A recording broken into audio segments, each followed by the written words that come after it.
I'm not exactly sure what to call this other since it's not part of my usual League playing or Blake Does a Thing series, but as for a special request of a friend, I'm going to be looking at the different ADCs, otherwise known as marksmen, in the game League of Legends.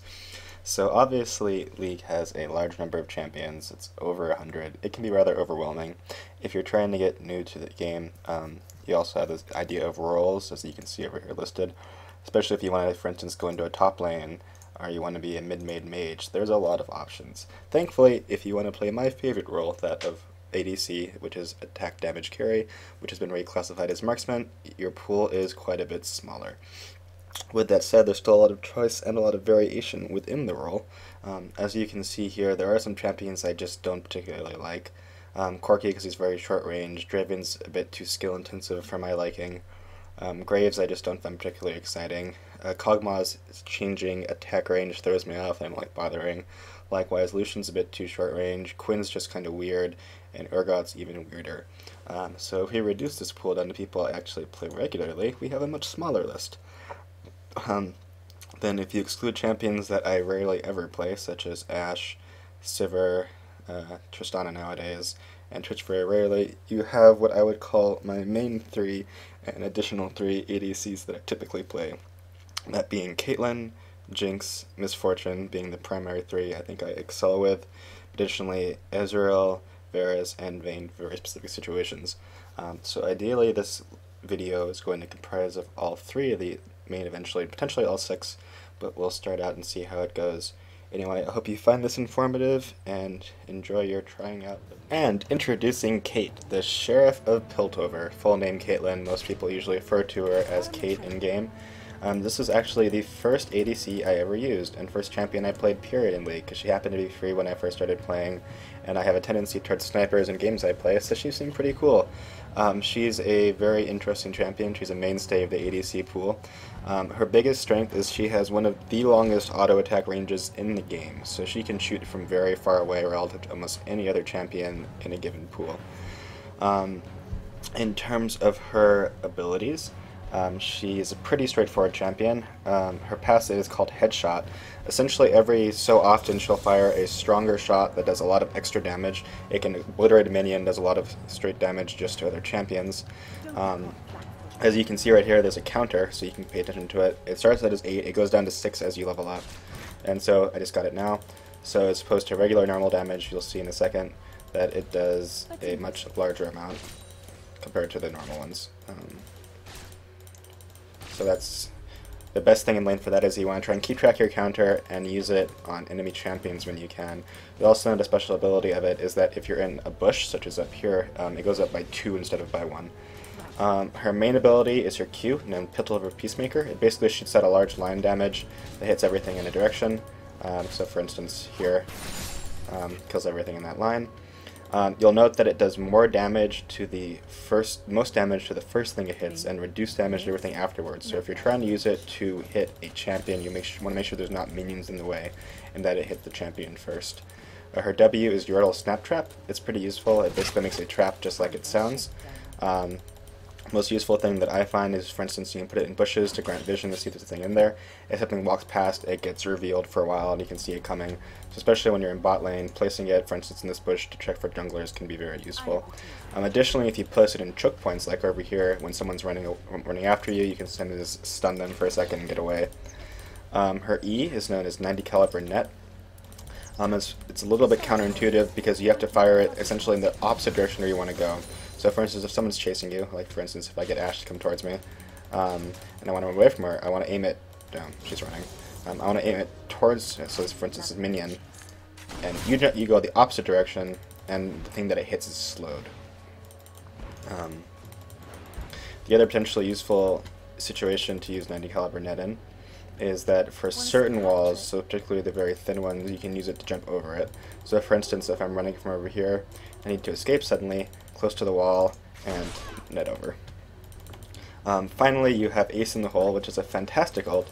It essentially does a ton of damage to an enemy champion. It's click on, so you don't have to particularly aim strongly with it. You can just kind of fire and kill. For instance, if Ashe was around, which she's not, So you can see here the range is relatively big, and you can see it does a lot of straight damage. Okay, serious Ash. So how you want to potentially use Kate. No, she's being scared. Is so a lot of damage, and she's trying to run away. You click their ult, and you kill her. Cool. So that was not. In general, with Kate, she is a strong. You want to build pure AD with her. My particular skill progression is I put a point into Q first, then a point into E, and a point into W at level 4. I max Q first and E second, mostly because W doesn't give you a lot of damage. It also does not scale based on AD. It's an AP ability, so you want to max the AD ability first, which gives you a ton of damage, and then I just like getting the cooldown lower for my caliber net for escapes. Naturally, I put a point into your ult whenever possible because it does insane amounts of damage as you go on. The one caveat with their ult is you have to make sure you have sight when you use it, and additionally other champions can block it. So if there's an ally nearby, they can jump in front of the shot and absorb it for them. That's particularly common in bot lane since you often have support who, if they're playing right, will block the shot if their ADC is about to die. In terms of what items to buy, you want to focus again on hard AD items. The best combo for Kate is the traditional one where you get an Infinity Edge to boost her already increased crit damage, and a Phantom Dancer so she's critting almost every other shot and does a ton of damage.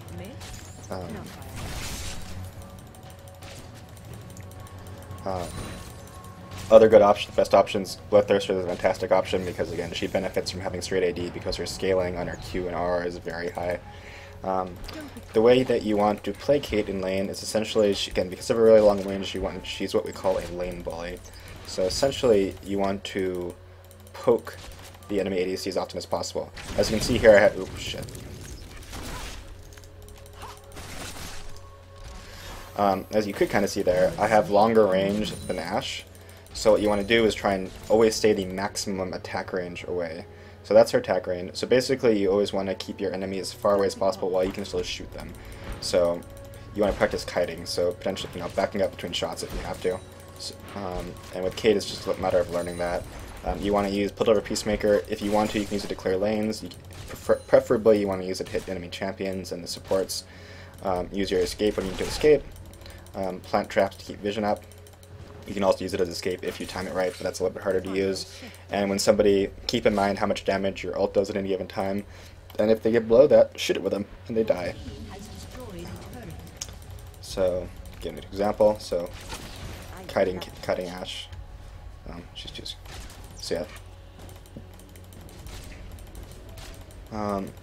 So the biggest strength Kate has is, again, really high range. So you can always keep away from enemies. Her downside is her escape's not fantastic. Even though 90 caliber net is nice, it's not the best escape in the game. It does require aiming, so if someone's chasing you and you miss, that can be problematic. I think her W is not super useful, although just because it's a small hitbox and if people are watching, they can avoid the traps. But her ult's fantastic, her Q's fantastic, her range is awesome, and she's really fun to play. So that is Caitlyn, and if you try her out, enjoy sniping people's heads off from a distance. And introducing Jinx, who is currently one of my favorite ADCs, if not my most favorite. Ever since she came out, I've been playing her a lot. She's a lot of fun to play. She's a bit more complex and requires a bit more strategic decision-making than most ADCs, which I think she's a lot more enjoyable. So for having a slightly higher difficulty in decision-making, it means a lot more fun gameplay in my mind. So the way she works, her passive is really basic. She gets excited. So whenever she kills a champion or kills a turret, essentially she can run really fast for a little bit, which doesn't sound super exciting, but strategically can be really good. For instance, if you're killing a tower, you can run away really quickly when someone's trying to come by. If you get a kill and need to escape, you can get out really quickly. If you need to get a kill and you're trying to pursue other kills, you can run after them.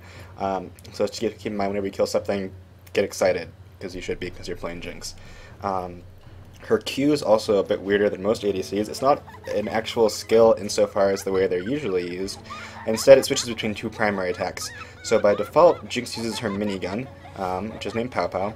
And essentially, the more she attacks, the faster she attacks, to 3 stacks, at which point at max level, she's attacking really, really fast.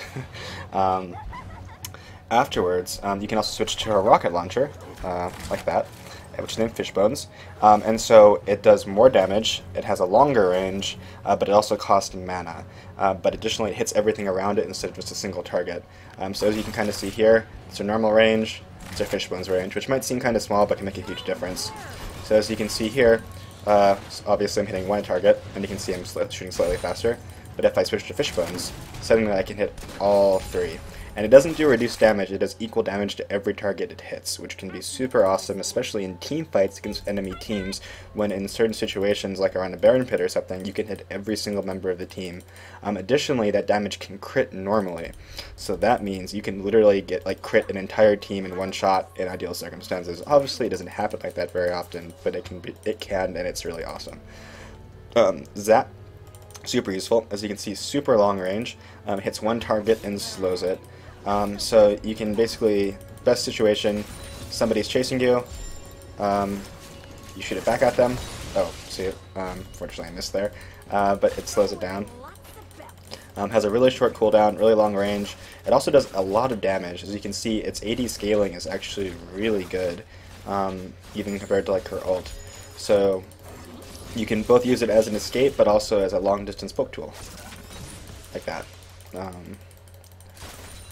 It does cost a decent chunk of mana, but it's not too bad, so I incentivize its use. Finally, her Chain Stompers throw out little grenades, and essentially someone runs over them, they get stunned briefly. So it's best to use an escape. Someone's chasing after you, you drop Chain Stompers. It takes a split second to arm, but then if they hit it, they can't move. So that's super useful. They explode eventually, as you can see afterwards. So just keep in mind, you have to keep in mind you can't throw it directly on a champion, you need to show it a little bit ahead of time so that they can arm. And I think the arming time is 1 second. It's like 1/2 to 1 second, I forget exactly how long. And finally, you have Super Mega Death Rocket, which is super awesome. It's kind of like Ashe's ult in that, or Ezreal's in that it shoots the entire map. After a first second, it goes faster, and the longer it's traveled, the more damage it does, especially based on missing health. So it does extra damage based on how close to the enemy you're shooting at it is. So obviously it's a super closing move. If, for instance, you're engaging this Sivir, and she's trying to run away, and she's gonna get away. But assuming she runs away, and you think you know where she's going,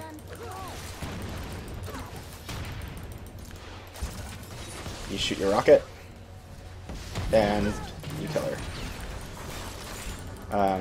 Potentially you can do really sweet things, like if someone runs off the map, you can just fire it if you think you know they're running over to base, which I've done before, and get kills. But it's also pretty short cooldown, and you can also use it to attack things in their lanes. And there's Jinx getting exciting, as you can start running faster for a little bit. So yeah, Jinx is in lanes, pretty simple. You want to prioritize, again, using Zap to shoot people if you can. Additionally, if you can, because the extra 75 range from her missiles, you can use it for against certain champions to also poke them out of range, so switch to rockets for one, shoot a rocket, switch back to minigun to keep farming. You don't want to use rockets unless there's a reason to. Because for example, so farm, shoot her from a distance, kite her a bit. Also, if she's standing near minions, you can shoot the. So yeah, that's how you escape using Jinx. She backs off. You can also use the rockets to wave clear. The one thing to keep in mind is that the attack speed boost only carries over for the first shot when you switch, so you lose that attack speed boost when you switch weapons, essentially. But you gain a area defense attack, so that can definitely be worth it.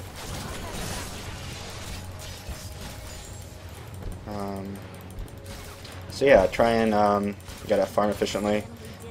Knowing a lot of it's just knowing when to switch between the minigun and the rockets, essentially. If you need extra range or hitting multiple targets, go rockets. If you're doing single target damage, definitely stick with the minigun. Use your Zap as often as you want, has low cooldown, use it to escape, use it to do lots of damage. Use Flame Chompers, especially in areas like this where they can't avoid it. So for instance, you're running this way, you're escaping, oh shit, someone's chasing me, I throw them down behind me, and they're guaranteed to hit it. Use your rocket to kill things. Again, ideally you don't want to shoot at short range, but depending on the situation you can. But it definitely does more damage the longer it's traveled. So ideally you want to be at 1 second away-ish, which just takes practice.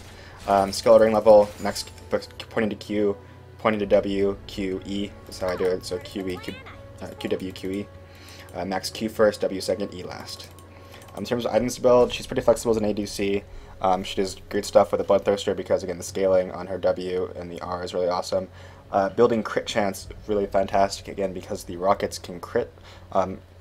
If you build an early Phantom Dancer, Infinity Edge, or anything, or early Phantom Dancer is not the worst idea, but Bloodthirster, Phantom Dancer, Infinity Phantom Dancer, both great combos.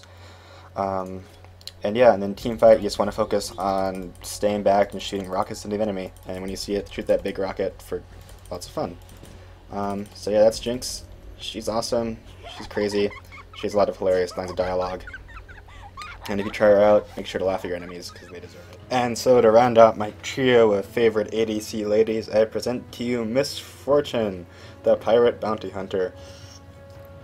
She was also another early pickup I had in ADC, so I've been using her for a long time. She's also a lot of fun, and again, very different.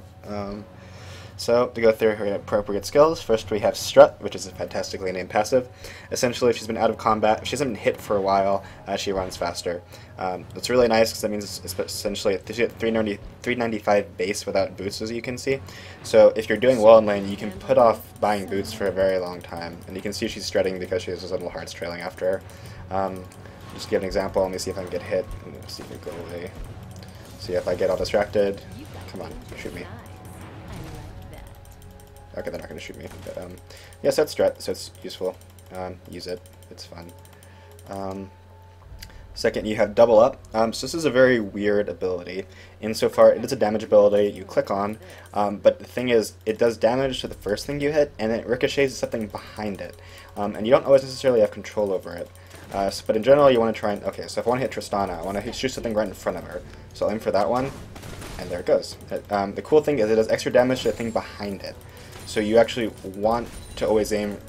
If you have a primary target, you want to go for the thing in front of it, which isn't always possible. So if you have to use it just to click on, click on Tristana, then you can. But as you can see, it doesn't do quite as much damage. Her second ability, Impure Shots, is also kind of weird. So it has a passive, essentially, which gives you extra bonus damage and magic damage, and the more you hit the same thing, the more damage it does, up to 5 stacks.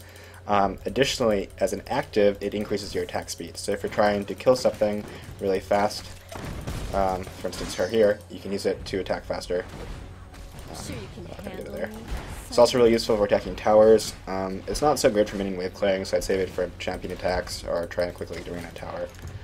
You can also use your Q to wave clear, although it's not ideal. Again, it only does 2 damage, which is one of her weaknesses, not having a great wave clear. You can also see I've put off putting up points into her E. What I actually do is I go QE, QE, QE until I hit an E at 8, or sorry, QW, QW, QW, and I get an E at level 8 because I don't like it that much. Essentially, it makes a ruin of bullets. It does some amount of damage, but it's not a ton. It also has a slow, but it's really small, so it's actually not a great escape, which again is one of her, so you can see it does minimal damage. You can use it in escape, again, but because it's only 20% slow, you're probably not going to get away from most mainstay champions in this day and age. So that's why I put an endpoint into it late, but some people do QW, QE, and put points into it. And it's not the worst ability of the game, it's just not fantastic. Finally, you have Bullet Time, which is awesome. Essentially, you can see you just fire a ton of bullets in a certain direction for 2 seconds. If you have to, you can use it to clear waves, although again, it's not a great use of the ult. The best situation is for killing people, especially again in a team fight in narrow corridors, like in the jungle. It can do a ton of damage because it can hit essentially the entire team and bathe them in bullets. So I'm gonna get a good example of how to use it. Okay. That's probably good. A lot of mana. Shit.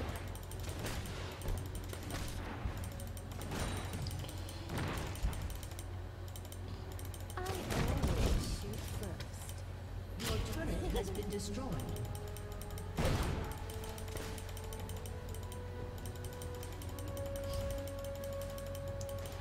Let's just trying to 6 around, hopefully I can show off the ult. Okay, here we go. So just his things down. Switch tries to run away, and we bullet time. And that's how bullet time works. So as you can see, it hits everything in the cone. So again, in a team fight, if you ever see a chance you can hit all the team, just fire off your ult and use the beginning of the fight, because you'll do a lot of damage. So your skill order, again, I go max Q first, W second, E definitely last. In certain situations, you actually do want to go E first. So if you're in a lane where you think you're going to be doing a lot more auto attacks than distance poking, go W first, because the passive damage and the attack speed bonus is really awesome. For instance, a lot of times I'll do a Misfortune Blitzcrank lane. If you can do that, it's awesome, because essentially Blitzcrank pulls it in, and you don't need the launches to poke, you have Blitz to pull, and you unload with your W. In terms of abilities to buy, she has a couple weird options. One thing that's a bit less traditional is you can go Black Cleaver first, especially because her ult, each shot counts as an individual hit, so you can actually use that armor shred really quickly, and again in a team fight potentially shred the armor of the entire team for the rest of your team. Otherwise, typical ADC stuff, Bloodthirster, Avidity, Edge, Phantom Dancer, all great.